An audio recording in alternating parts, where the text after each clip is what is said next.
ಕೆಲವೇ ಹೊತ್ತಲ್ಲಿ 6 ಜನ ನಕ್ಸಲರು ಶರಣಾಗತಿಯನ್ನ ಬಯಸ್ತಾ ಇರೋ ಸಂದರ್ಭದಲ್ಲೇ ಶೋಷಣೆ ಹಾಗೂ ಸರ್ಕಾರದ ಜನವಿರೋಧಿ ನೀತಿಯಿಂದ ನಾವು ನಮ್ಮವರು ಹೋರಾಟವನ್ನ ಮಾಡಿದ್ರು. ಮುಖ್ಯವಾಹಿನಿಗೆ ಬಂದು ಹೋರಾಟ ಮಾಡುವಂತೆ ನಾವು ಸಲಹೆಯನ್ನ ಕೊಟ್ಟಿದ್ದೀವಿ. ಶಸ್ತ್ರಾಸ್ತ್ರ ತ್ಯಾಗ ಮಾಡಿ ಶರಣಾಗ್ತಾ ಇದ್ದಾರೆ, ಆದರೆ ಹೋರಾಟವನ್ನು ನಿಲ್ಲಿಸಲ್ಲ. ನಕ್ಸಲ್ನ ವನಜಾಕ್ಷಿ ಬಾಳೆಹೊಳೆ ಸಹೋದರ ಉಮೇಶ್ ಅವರು ಪ್ರತಿಕ್ರಿಯೆಯನ್ನು ಕೊಟ್ಟಿದ್ದಾರೆ ಈ ಎಲ್ಲ ಡೆವಲಪ್ಮೆಂಟ್ಗೆ ಸಂಬಂಧಪಟ್ಟಂತೆ. ಕಳೆದ 2.5 ದಶಕಗಳಿಂದ ಸರ್ಕಾರದ ವಿರುದ್ಧ ಹೋರಾಡಿದಂತಹ ತಮಗೆ ಬೇಕಾದಂತಹ ಬೇಡಿಕೆಗಳನ್ನು ಈಡೇರಿಸಲಿಕ್ಕೆ ನಕ್ಸಲ್ಸ್ ಆಗಿ ಪರಿವರ್ತನೆಯಾಗಿ ಹೋರಾಡಿದಂತಹ 6 ಜನ ನಕ್ಸಲರು ಇಂದು ಪೊಲೀಸರ ಮುಂದೆ ಶರಣಾಗತಿ ಆಗ್ತಿದ್ದಾರೆ. ಅದರಲ್ಲಿ ಪ್ರಮುಖವಾಗಿ ವನಜಾಕ್ಷಿ ಅವರ ಪಾತ್ರ ಕೂಡ ಮುಖ್ಯದು. ಇಂದು ಅವರು ಸಹ ಅವರ ಸಹಚರರಿಗೆ ಬಂದು ಶರಣಾಗತಿ ಆಗ್ತಾಯಿದ್ದಾರೆ. ಈಗ ಅವರ ಸಹೋದರ ಉಮೇಶ್ ಅವರು ನಮ್ಮ ಜೊತೆ ಅವ್ರನ್ನ ಕೇಳೋಣ. ಸರ್, 2.5 ದಶಕಗಳ ಕಾಲ ತಮ್ಮ ಸಹೋದರಿ ವನಜಾಕ್ಷಿ ಅವರು ಆಗಿರ್ತಕ್ಕಂಥ ಶೋಷಣೆ ಇರ್ಬೋದು, ಜನವಿರೋಧಿ ಆಡಳಿತ ಇರ್ಬೋದು, ಅವರ ಬೇಡಿಕೆಗಳಿಗೋಸ್ಕರ ಹೋರಾಟ ಮಾಡಿದರು. ಇಂದು ಬಂದು ಶರಣಾಗತಿ. ಇದ್ರ ಬಗ್ಗೆ ಏನು ಹೇಳ್ತೀರಿ ಸರ್? ಸಶಸ್ತ್ರ ಬಿಟ್ಟು ಹೊರಗಡೆ ಬರ್ತಿದ್ದೀವಿ ಅನ್ನೋದು ಖುಷಿ ಇದೆ ನಮಗೆ. ಒಳ್ಳೆ ನಿರ್ಧಾರ ಅಂತ ಅನ್ನಿಸ್ತಾ ಇದೆ ನಮಗೆ. ಈಗ ಅವರ ಸಾಕಷ್ಟು ಬೇಡಿಕೆಗಳು 25 ವರ್ಷಗಳ ಹೋರಾಟ ಇತ್ತು. ಆದರೆ ಈಗ ಏಕಾಏಕಿ ಸಮಾಜದ ಮುಖ್ಯವಾಹಿನಿಗೆ ಬರ್ತಿದ್ದಾರೆ. ಈಗ ಬಂದರೆ ಅವರ ಹೋರಾಟ ಇಲ್ಲಿಗೆ ನಿಲ್ತದ? ಅವರ ಬೇಡಿಕೆಗಳು, ಅವ್ರ ಹೋರಾಟದ ಫಲ ಸಿಕ್ತಂಗಾಗುತ್ತಾ? ಫಲ ಸಿಕ್ಕಿದಂಗೆ ಆಗಲ್ಲ. ಹೋರಾಟ ಮುಂದುವರಿಸ್ತೀನಿ ಅಂತ ಕೂಡ ಹೇಳಿದ್ದಾರೆ.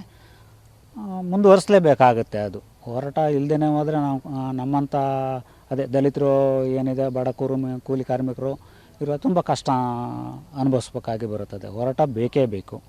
ಹೋರಾಟ ಇಲ್ಲ ಅಂದರೆ ಅಸಾಧ್ಯ. ಹಾಗಾಗಿ ಹೋರಾಟ ಮಾಡಲಿ ಅನ್ನೋಂಥದ್ದು ನಮ್ಮ ಇದು.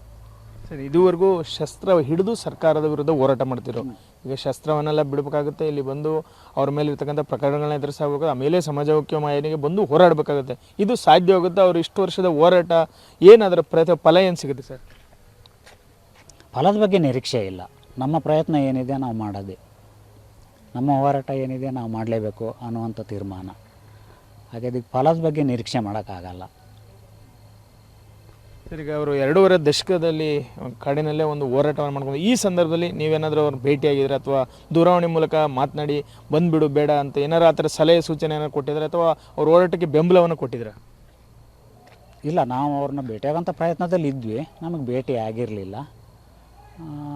ಅದೇ ಈ ಸಶಸ್ತ್ರ ಹೋರಾಟ ಬೇಡ ಬನ್ನಿ ಅನ್ನೋ ಒಂದು ಹೇಳೋ ಮಾತಿಗೋಸ್ಕರ ಅವರ ಭೇಟಿಯ ಪ್ರಯತ್ನದಲ್ಲಿದ್ವಿ. ನಮಗೆ ಆಗಿರಲಿಲ್ಲ ಅಷ್ಟೆ. ಈಗ ಅವರು ಹೋರಾಟ ಎಲ್ಲೋ ಒಂದು ರೀತಿ ಮುಖ್ಯವಾಹಿನಿಗೆ ಬರ್ತಿರೋದು ಒಂದೆಡೆ, ಮತ್ತೊಂದೆಡೆ ಎಲ್ಲೋ ಸರ್ಕಾರಕ್ಕೆ ಶರಣಾಗತಿ ಆಗ್ತಿದ್ದಾರೆ ಅಂತ ಅನ್ಸಲ್ವ ಸರ್? ಹಾಗಂತ ಅನ್ಸಲ್ಲ. ಯಾಕೆಂದರೆ ಹೋರಾಟ ಸಶಸ್ತ್ರವನ್ನು ಒಂದು ಬಿಟ್ಟು ಬರ್ತಾ ಇದ್ದಾರೆ ಹೊರತು ಅವರು ಹೋರಾಟವನ್ನು ಬಿಟ್ಟು ಬರ್ತಾ ಇಲ್ಲ. ಹಾಗಾಗಿ ಹಾಗಂತ ನನಗೆ ಅನ್ನಿಸ್ತಾ ಇಲ್ಲ.